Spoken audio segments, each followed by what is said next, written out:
Assalamualaikum warahmatullahi wabarakatuh. Kita masih di teknologi dalam blast furnace ini. Kita akan lihat sekarang ini mengenai refactory di dalam blast furnace. Refactory yang ada di dalam blast furnace ini sepertinya dari RHI ini.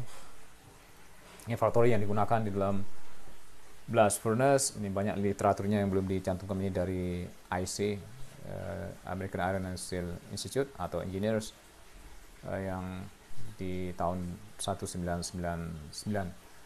Jadi ini refactory yang umum digunakan di dalam blast furnace. Bagian atasnya menggunakan alumina base. Ini Al2O3, 3-nya kurang ya. Ini dengan menggunakan alumina base. Ini dari RHI ini sumbernya. Kemudian ini dengan menggunakan silicon carbide dan seterusnya. Di bagian bawah ini bisa menggunakan grafit atau silicon carbide karena kondisinya sudah reduktif di sini. Sudah sangat reduktif.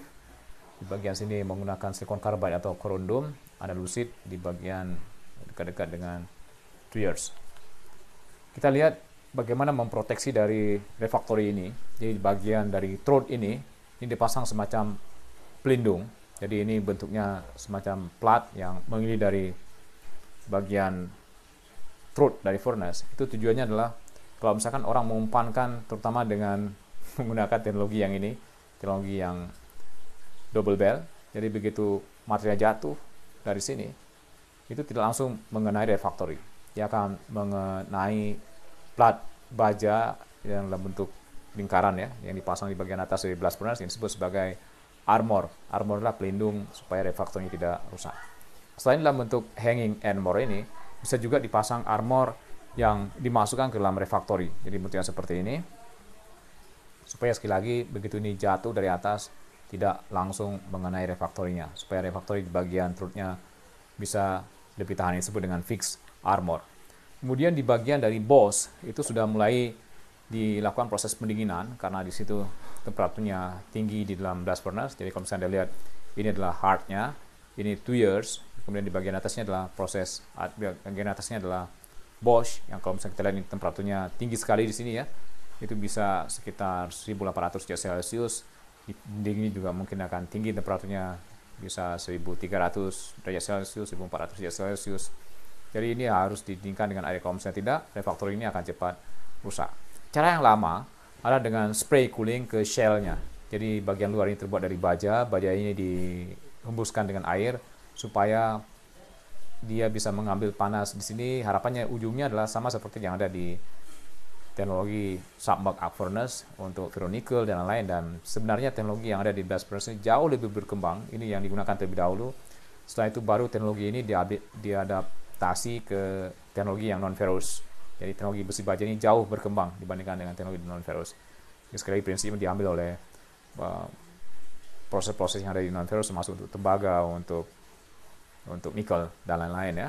Kemudian yang berikutnya dikembangkan dengan menggunakan pendingin, sudah ada air masuk, air keluar dalam siklusnya tertutup ya, tidak ada air yang tapi tetap saja yang didinginkan bagian luar dari refactory. Jadi bagian sini, bagian tengah refactory itu belum didinginkan dengan menggunakan sistem yang kedua disebut di sini, yang disebut dengan channel cooling. Jadi ini disebut dengan channel cooling. Jadi masih belum menggunakan cooling sampai ke dalam dari refactory. Setelah itu baru dikembangkan. Teknik yang berikutnya adalah dengan menggunakan plate cooling. Jadi ini yang dimasukkan ke dalam refactory. Bentuk dari plate coolingnya ini Anda lihat ini seperti ini ya. Karena refactory di blast furnace juga besar, ukurannya juga besar ya. Jadi satu plate cooling yang dimasukkan ke dalam, kira-kira ke dalam blast furnace yang terbuat dari tembaga, didinginkan dengan air. Masing-masing ini semua didinginkan dengan air.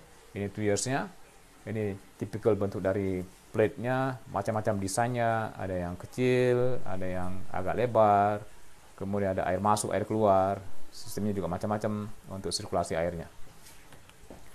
Ini pada saat sudah dipasang di dalam blast furnace, sumbernya dari ThyssenKrupp.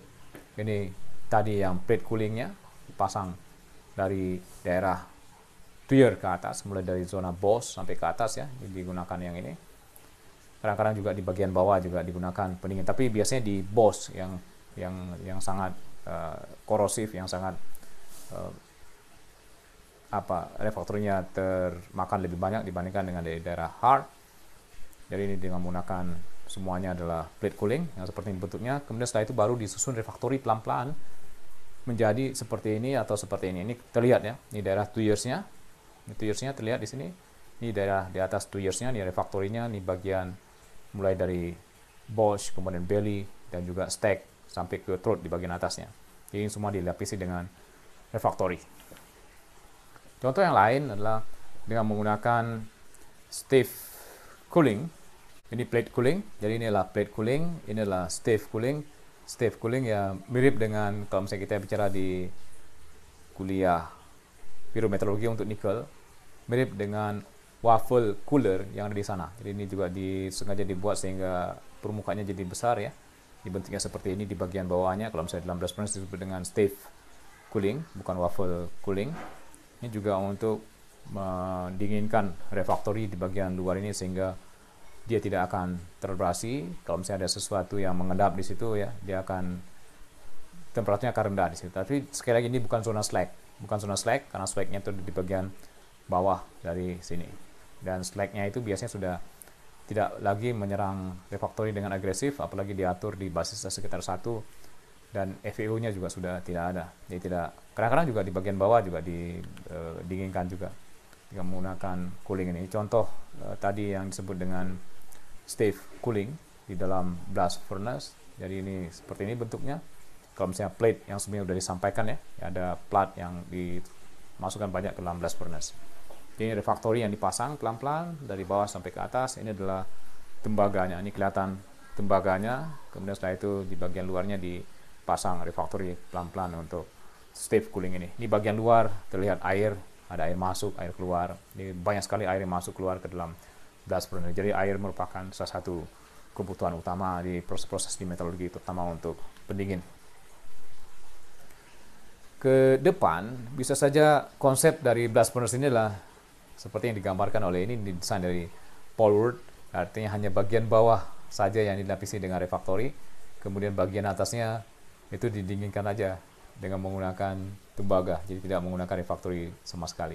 Tapi kalau misalnya kita lihat di desain seperti yang ada di ThyssenKrupp ini kita lihat masih kelihatan refraktorinya, artinya belum menggunakan 100% tembaga, masih tetap saja dilapisi dengan refraktori di bagian luar. Kalau misalnya semuanya tembaga bisa saja, tetapi kebutuhan energinya menjadi lebih besar karena dia menyerap panas yang lebih baik dibandingkan dengan refraktori. Tapi kalau misalnya ada refraktori, panas diserap tidak semuanya ya, hanya sebagian panas yang diserap oleh copper cooling ini. Ini contoh dari desain yang lain dari Siemens. Juga kelihatan di bagian ini adalah bagian yang terbuat dari tembaga yang didinginkan dengan air. Jadi bagian nomor 4 ini tidak lain adalah, kalau misalnya kita lihat di sini itu adalah stiff atau plate coolers yang digunakan untuk mendinginkan bagian setelah atau di bagian bosh dari blast furnace, termasuk juga stack ya, bagian atasnya juga didinginkan dengan. Tetapi sih umumnya begitu dia keluar dari tuyers ke atas itu yang harus didinginkan dengan menggunakan tembaga. Baik, mudah-mudahan bermanfaat. Assalamualaikum warahmatullahi wabarakatuh.